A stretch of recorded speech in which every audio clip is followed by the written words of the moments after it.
disrupt the students while class is in session. I believe you're familiar with the lesson plan. The same regimen you went through in Liberia. Effective program. Just look how you turned out. Of course, running it in the real world just got a bit too complicated. Doing it virtually, though, no fuss, no muss. Straight to the brain. It's like a dream. Well, maybe dream is the wrong word. They do kill some POWs, some civilians. They enjoy it, though. We give their pleasure centers a nice big jolt every time. Plus, they get a shiny new body as a graduation present. Another thing you have in common. I chose this. They're kids, you son of a bitch. And kids are cruel. All people are by nature. They just lose touch with it as they get older. Start thinking they know right and wrong. That's immoral. War crime this, code of conduct that.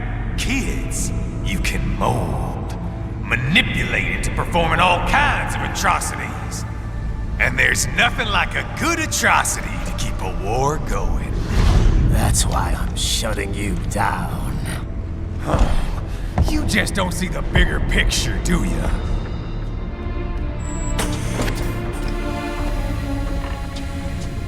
Say you bring this whole place down. Waltz out of the rubble with all these precious brains. Nothing changes. All the guys in charge are long gone.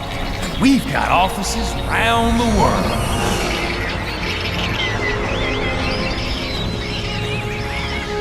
We're just suppliers.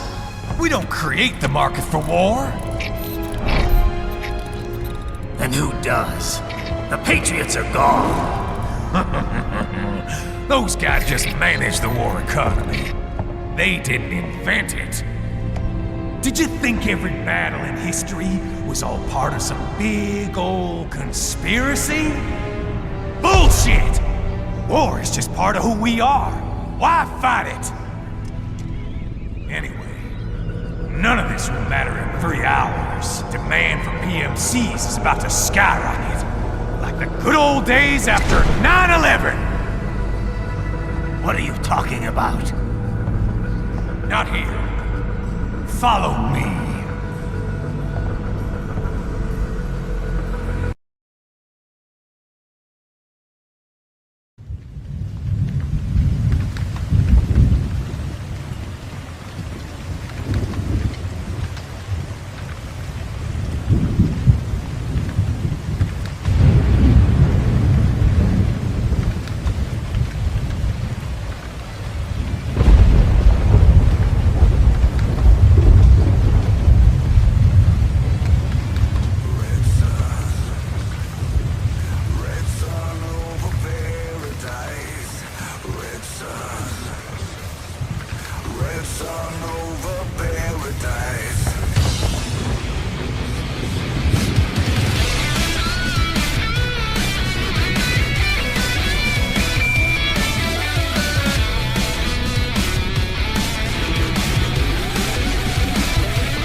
More visuals, full frame, ladies and gentlemen, the Pakistani army, full frame, Pakistani army assessing the damage, full frame, please, thank you. Ladies and gentlemen, look at this version of Pakistani army, they just don't know what is happening. Love is with us now, something warm and pure.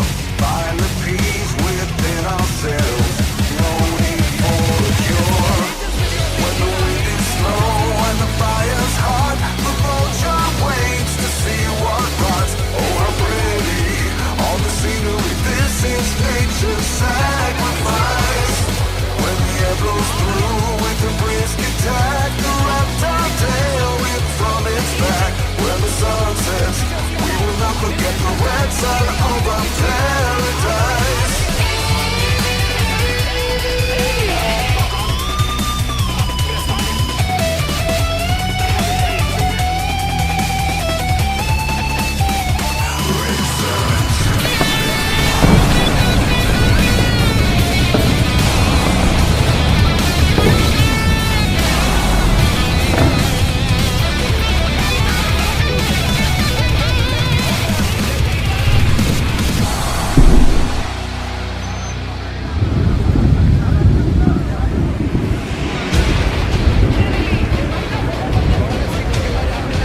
ਇਹ ਮੂਹਰਲਾ ਜਗਾੜ ਜਾ ਨਹੀਂ ਹੁੰਦਾ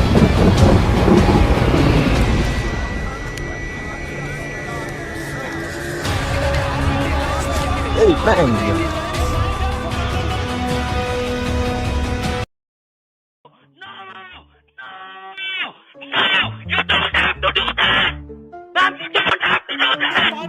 You don't have to do that!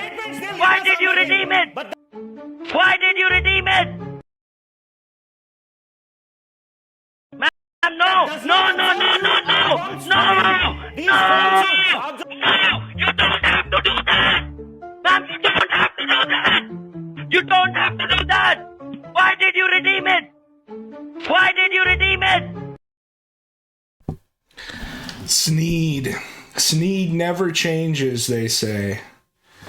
So we got World War Poo going on, supposedly. And you know, I feel bad because this could have been another one of these things a person could have predicted. If only we had this giant multi-billion-dollar geopolitics analysis network of people whose entire job is to like analyze stuff like this and figure it out, because all the clues are there. So you have the US in Afghanistan since 2001 fighting the Taliban, which are mutual enemies with Pakistan, because there is essentially no such thing as a Pakistani. There's Pashtos, Punjabis, and Balaks in Balochistan. And most of Afghanistan is Pashto. The Taliban itself is almost entirely Pashto. So obviously they don't get along with Pakistan because half of Pakistan is Pashto and would join. Like they have territorial claims, right? But, you know, the U.S. has been supporting Pakistan since essentially the 60s because immediately after independence, India aligned towards the Soviets, so we aligned towards the Pakistanis, but then eventually we aligned towards the Pakistanis to fight the Taliban. And so we fight the Taliban for 10 years, we get our ass kicked, and we leave. So then we basically have no reason to pull Pakistan's nuts out of the fire anymore.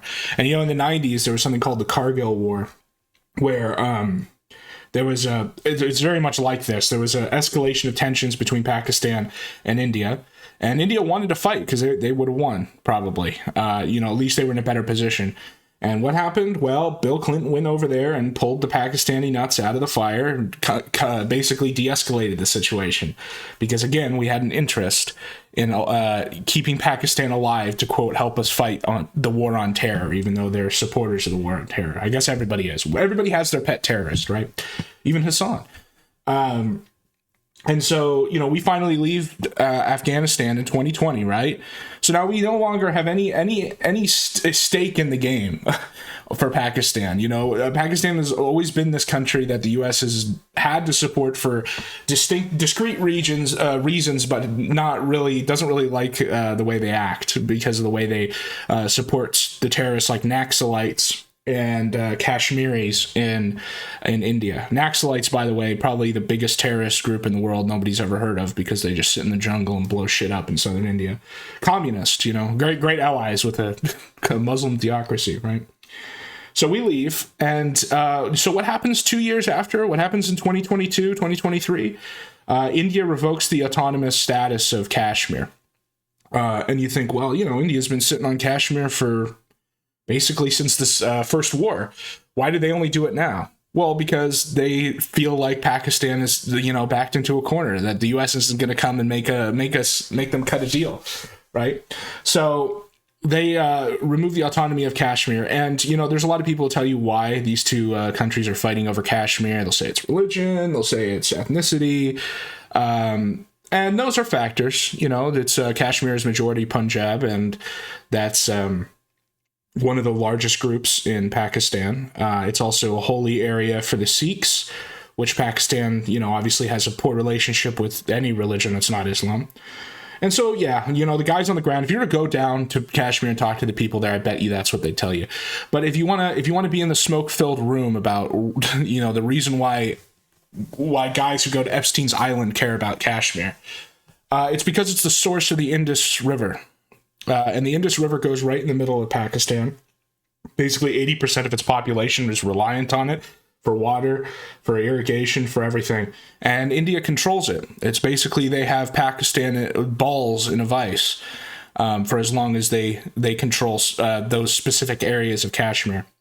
And so India has always wanted to reduce the autonomy of Kashmir so that they can have more control over the source of the Indus River. Because if there was ever to be a true war between these guys, that is one of the first things India would do, is they might even go as far as dam the river. I mean, that would be catastrophic for Pakistan.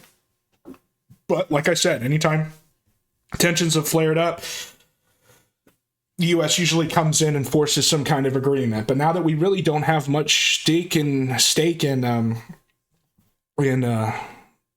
saving Pakistan, essentially, you get 2 years later, 2022, 2023, they revoke the autonomy of Kashmir, making it easier for them to control the Indus Valley waters.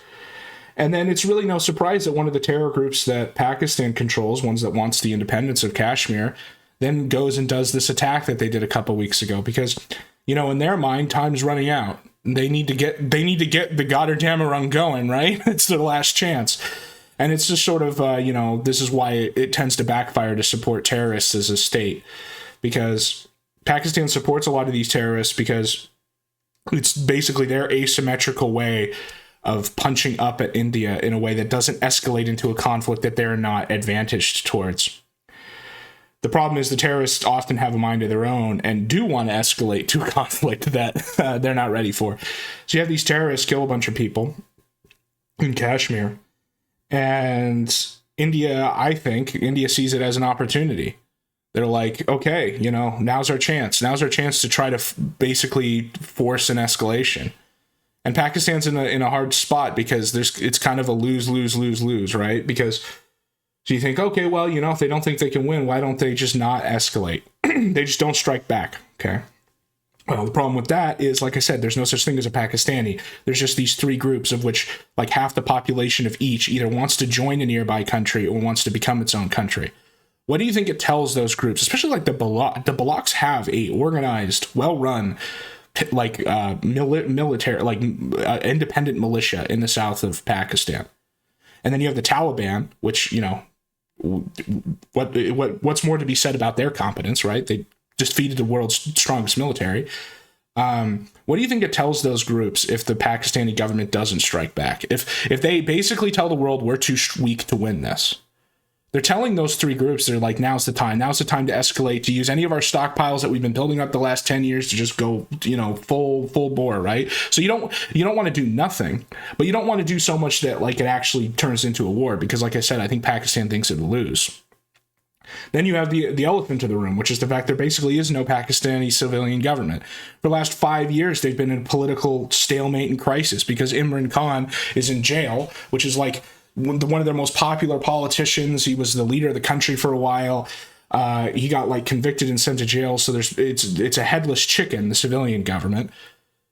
And then you have the fact that the Pakistani military has no accountability, is basically independent. They might as well be a private army of some outer heaven shit, like for real, like for Metal Gear.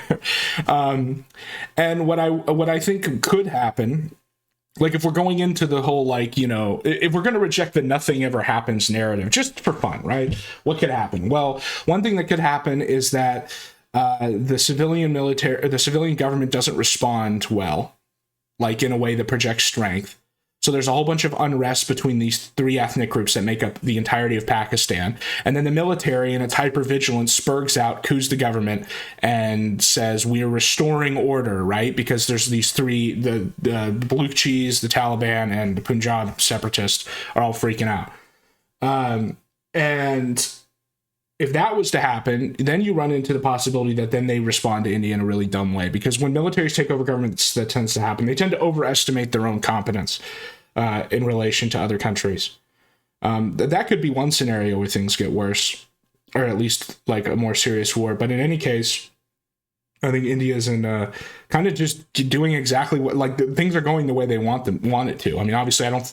And you may say, well, no, they didn't want a terrorist attack. No, I kind of think they did, actually. I think that, you know, I told you that they revoked the autonomy 2 years ago. Well, they didn't just do that. They've stationed permanent army units in Kashmir. They made it one of the most densely occupied places on Earth as far as military personnel. Do you think they were doing that to make a less target-rich environment for a place that they know Pakistan sends terrorists into? And like I said, I'm not saying any of this is like moral or good or anything. I'm just telling you what I think like a state actor would think, that doesn't value human life at all, because they don't. They don't care. They just want to survive, right? You revoke the autonomy of Kashmir to inflame the terrorists. You make it a target-rich environment, and then wait for something like this to happen. And you know, that's the other thing. So they're calling it Operation Sindoor. Sindoor is the red paint that Hindi women wear to indicate that they're married, because what the terrorists did is they went in and they would kill the man and then wipe the white paint away to say, like, oh, you're a widow now, right? It's really, really gruesome stuff. But I don't know. Like I said, I'm not going to tell you which one of these sides is more moral or whatever. That's just, this is just what I think the states are thinking as far as, you know, like why this is happening. It's not just, a lot of people portray history as a series of random events, but I just don't think it is. I think that, especially when it comes to, like I said, it's like state actors, it's like the free market, like the invisible hand of security arrangements is at work. But that's really all I'm going to say about the whole India shit.